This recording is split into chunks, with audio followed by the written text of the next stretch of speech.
Hi designers எல்லாருக்குமே வணக்கம். இப்போ நான் வந்துட்டு ஜர்தோசி ஃப்ரெஞ்ச் நட் தான் நான் போட்டு காமிக்க போகிறேன். எப்பவும் போல் ஜர்தோசி உள்ளே போகிற மாதிரி சின்ன சைஸ் ஏற்பட்டிருக்கிற மாதிரி நார்மல் கையூசி எடுத்துக்கோங்க. இதை வந்துட்டு ஷூயிங் த்ரெட் தான் நான் போட்டு எடுத்திருக்கேன். இப்போது ஜர்தோசியை வந்துட்டு ½ cmல கட் பண்ணி வச்சுருக்கேன். சரிங்களா, ½ cmல நான் கட் பண்ணி வச்சுருக்கேன்.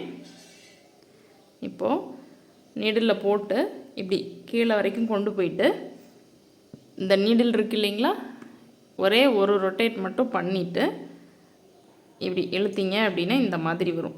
இப்போது அது பக்கத்துலேயே நீடில் போட்டுட்டு நீங்கள் இந்த ஆள்காட்டி விரல் வச்சு பிடிச்சிக்கோங்க. பிடிச்சிட்டு இந்த நீடில் கீழே இழுத்தீங்க அப்படின்னா உங்களுக்கு அழகாக இந்த மாதிரி ஜர்தோசி ஃப்ரெஞ்ச் நாட் கிடச்சிடும். ஸ்டார்டிங்கில் கொஞ்சம் வராத மாதிரி தாங்க இருக்கும். போட போட உங்களுக்கும் ஜர்தோசி ஃப்ரெஞ்ச் நாட் வந்துடும். இது வந்துட்டு நம்ம எதுக்கு சிஸ்டர் நீங்கள் எதுக்கு யூஸ் பண்ணலாம் அப்படின்னு கேட்டிங்கனாக்கா, இருங்க இங்கே சிக்காயிடுச்சு. இப்போது நீடில் மேலே எடுக்கிறோம், ஒரு ஜர்தோசி ஸ்ப்ரிங்கை நம்ம லோட் பண்ணுறோம், கீழே வரைக்கும் கொண்டு போகிறோம் லெஃப்ட் ஹேண்டில் பிடிச்சு. கொஞ்சம் ஸ்ப்ரிங் மாதிரி இருக்கிறனால அங்கங்கே சிக்கி விழுகிற மாதிரி இருக்கும். ஒரே ஒரு ரொட்டேட் பண்ணி இந்த மாதிரி லெஃப்ட் ஹேண்டு த்ரெட்டை பிடிச்சி இழுத்தீங்க அப்படின்னா இந்த மாதிரி ஒரு சுற்று ஜர்தோசி வந்துட்டு சுற்றிக்கிட்டு வரும். இப்போது இந்த ஷூயிங் த்ரெட்டை நமக்கு அப்படியே மெல்லமாக பிடிச்சி இழுக்கணும். வேகமாக இழுத்துட்டிங்க அப்படின்னாக்கா ஷூயிங் த்ரெட் வந்துட்டு சிக்குப்பட்டுரும். ஸ்ப்ரிங் மாதிரி தானே இருக்குது, அதனால் நம்மளுக்கு ஈஸியாக சிக்குப்பட்டுரும். இப்போது மறுபடியும் கவனமாக கவனிங்க. ஒரு ஜர்தோசி ஸ்ப்ரிங், ஒரு ½ inch ஸ்ப்ரிங் மட்டும் போட்டிங்க அப்படின்னாக்கா ஒரே ஒரு சுற்று தான் வந்துட்டு நம்மளுக்கு ஃப்ரெஞ்ச் நாட் கிடைக்கும். சரிங்களா, ½ inch இதில் வந்துட்டு உருகிருச்சு பாருங்கள். இந்த மாதிரி போடும்போது சம்டைம்ஸ் இப்படியும் வந்துடும் ஜர்தோசி.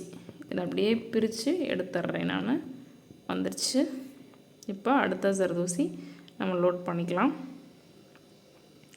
லோட் பண்ணி மெதுவாக அந்த த்ரெட்டோட எண்டு வரைக்கும் கொண்டு போயிட்டு ஒரே ஒரு சுற்று சுற்றிட்டு இந்த மாதிரி லெஃப்ட் ஹேண்டில் இருக்கிற நீடில் பிடிச்சி இழுத்துக்கோங்க.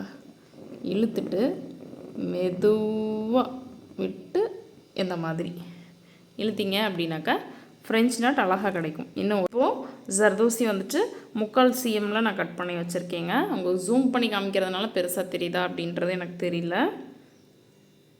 இப்போது ஜர்தோசியை பொறுத்த வரைக்கும் ஒரே கட்டில் கட் பண்ணிவிடுங்க. இப்போது இந்த மாதிரி ஒரு சுற்று 2 சுற்று சுற்றி இந்த மாதிரி லெஃப்ட் ஹேண்டில் த்ரெட்டை பிடிச்சி எடுத்திங்கன்னா இந்த மாதிரி 2 ரவுண்டு கிடைக்கும். நம்மளுக்கு நீடில் கிடச்சிருக்கு பார்த்தீங்களா. இப்போது அப்படியே மாதிரியே எடுத்த இடத்துக்கு பக்கத்துலேயே போடணும். ப்ளஸ் இந்த 3வது விரல் இருக்குல்ல, அந்த நடு விரல், அதில் இப்படி அமுத்தி பிடிச்சிட்டுக்கு த்ரெட்டை கீழே இழுத்தீங்க அப்படின்னா இந்த இந்த ஃப்ரெஞ்ச் நாட்டுக்கும் இந்த ஃப்ரெஞ்ச் நாட்டுக்கும் உங்களுக்கு டிஃப்ரென்ஸ் தெரியுதுங்களா, கொஞ்சம் பெருசாக இருக்கும். இதை வந்துட்டு நம்ம ஃபில்லிங்க்கு யூஸ் பண்ணும்போது கொஞ்சம் சீக்கிரம் ஃபில் ஆகும். அந்த பிளேஸ் ஒரு பெட்டலாக இருக்கட்டும், அதை வந்துட்டு சீக்கிரமாக ஃபில் ஆகிற மாதிரி இருக்கும் நம்மளுக்கு. ஏன்னா சைஸ் பெருசு இல்லைங்களா.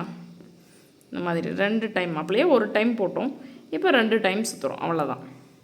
நம்மளுக்கு கொஞ்சம் சீக்கிரமாக ஃபில் ஆகும். சிக்கப்பட்டுரும், பொறுமையாக இழுக்கணும், அவ்வளோதான். இந்த இடத்தையும் நான் ஒரு 2-3 சுற்றியும் போட்டு காமிக்கிறேன் பாருங்கள். உங்களுக்கு ஃபில் ஆகி அந்த எஃபெக்ட் எப்படி இருக்கும் அப்படின்றது நேரில் பார்க்குறதுக்கு ரொம்பவே அழகாக இருக்கும். நீங்கள் ப்ராக்டிஸ் பண்ணி பாருங்கள். பார்த்துட்டு ஒரு வேளை உங்களுக்கு வரலை, கஷ்டமாக இருக்குது அப்படின்னாலும் நீங்கள் சொல்லுங்கள். இன்னுமே நான் பொறுமையாக கூட நான் சொல்லித்தரேன். நான் ரெடியாக இருக்கேன். நீங்கள் எது வந்தாலும் வரலனாலும் கண்டிப்பாக கமெண்ட் பண்ணுங்கள். சரிங்களா, வர வரைக்கும் நம்ம ப்ராக்டிஸ் பண்ணிகிட்டே இருக்கணுங்க. ஒரு நாள் வரல அப்படின்ட்டு விட்டுறக்கூடாது. ஏன்னா ஜர்தோசியை பொறுத்த வரைக்கும் 2-3 நாள் ஆகும். ஸ்ப்ரிங் மாதிரி தானே இருக்காது, சிக்கப்பட்டுகிட்டே தான் இருக்கும். கொஞ்சம் பழக வரைக்கும் அந்த மாதிரி தான் பண்ணும். இது வந்துட்டு நீங்கள் ஈஸியாக போட்டுடலாம், ஏன்னா கையூசி வச்சு தானே போடுறோம். ஆரி நீடல்னால் கொஞ்சம் சிரமப்படலாம். அடுத்தது ஆரி நீடில் வச்சு உங்களுக்கு செயின் ஸ்டிச்செல்லாம் எப்படி போடுறது அப்படின்றது அடுத்தது ஆரி நீடில் வச்சு வரும். ஜர்தோசியில் இந்த ஃப்ரெஞ்ச் நட்டில் போட்டு ஃபில் பண்ணுறது கொஞ்சம் டைம் எடுக்கிற மாதிரி ஒர்க்கு தான். கஷ்டம்ன்ட்டு சொல்ல முடியாது, கொஞ்சம் டைம் எடுக்கிற மாதிரி ஒர்க்கு தான். ஆனால் ஃபில் பண்ணிட்டீங்க அப்படின்னா ஃபினிஷிங் வந்துட்டு ரொம்ப நீட்டாக வரும், திருப்தியாக இருக்கும். இவ்வளோ நேரம் உட்காந்து ஒர்க் பண்ணணும் அப்படின்னாலும், ஏன்னா எனக்கு அப்படி தான் இருக்கும், அதனால தான் நான் சொல்கிறேன். ரொம்ப டைம் எடுத்து ஒர்க் பண்ணுற மாதிரி இருக்கும், வேலை எப்படா முடியும் அப்படின்ற மாதிரி இருக்கும். இப்போது இந்த இடத்துல ஒரு சின்ன இடத்துல நான் வந்துட்டு உங்களுக்கு ஃபில் பண்ணி காமிச்சிருக்கேன். இது எப்படி இருக்குது அப்படின்றத நீங்கள் பாருங்கள். இன்னுமே இது சுற்றியுமே போட்டுகிட்டே அப்படி வந்தோம் அப்படின்னாலும் இன்னும் அழகாக தான் இருக்கும். சரிங்களா?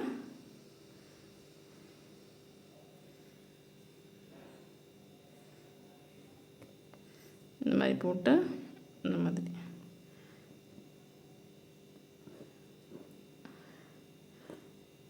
இப்போது நான் போட்ட ஒர்க்கை காமிக்கட்டுங்களா? இதே மாதிரி நீங்கள் பொறுமையாக போடுங்க. ஷூயிங் தட்டை பொறுத்த வரைக்கும் பொறுமையாக பிடிச்சிடுங்க, சிக்குப்படாமல் இருக்கும். அப்போ தான் ஜர்தோசி ஃப்ரெஞ்ச் நாட் போட்டு இது ஃபுல்லாக ஃபில் பண்ணியிருக்கேன் பார்த்தீங்கன்னா. அதே மாதிரி இன்னொன்று உங்கள்கிட்ட சொல்ல மறந்துட்டேன். ஜர்தோசி ஃப்ரெஞ்ச் நாட் போட்டுட்டு அதுக்கு அவுட்லைன் வந்துட்டு பீடில் கொடுத்துட்டு அதுக்கப்புறமா நீங்கள் வந்துட்டு ஜரில் அவுட்லைன் கொடுத்துக்கலாம்.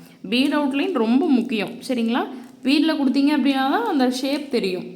இப்போ அதனால தான் தெரியுது பாருங்கள். இந்த இடத்துல வந்துட்டு நான் த்ரெட்டில் மட்டும் கொடுத்துருந்தேன் அப்படின்னா கஜ கஜன்னு இருக்கும், என்ன ஷேப்புனே தெரியாமல் போயிருக்கும். பீட் கொடுத்தீங்க அப்படின்னா தான் நல்லாயிருக்கும். சரிங்களா? நன்றி, வணக்கம். நெக்ஸ்ட் கிளாஸில் பார்க்கலாம்.